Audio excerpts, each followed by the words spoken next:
gospodinu Terziću i njegovim najboljim službenicima i Dan policije i svakako drago mi je da imamo toliko dobrih ljudi da su ovo najbolji među najboljima. Policija dobro radi svoj posao.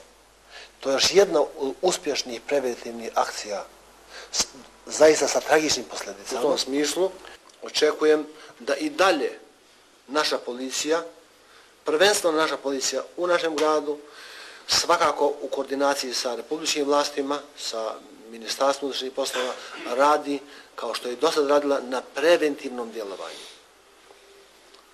Ja im čestitam na dosadašnjem radu, čestitam na svim ovim uspjesima, a rezultati se vide. Firme, a da neće biti kažnjeni. Nažalost, ovih dana imamo slučaj da ponovo policija od Novog Pazara do Beograda ili od Beograda do Novog Pazara prekoračuje svoje ovlašćenja i nacionalistički se ponaša prema poslanicima stranke Demokratskog Sandžaka, ne uvažava, kako oni kažu, ni poslaničke knjižice, tako da se policija Srbije polako pretvara u jednu pro-četničku organizaciju, nacionalističku, koja ne priznaje legitimitet Bošnjaka koji su legalno izabrani i koji su članovi Skupštine Srbije.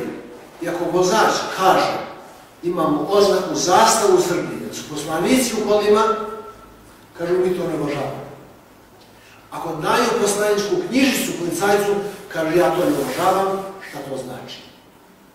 Da li je njihov cilj da Bošnjaci formiraju neki svoj parlament ovdje, a da ne idu za Beograd? Mi ćemo se truditi da ti takvi izgrednici budu kažnjeni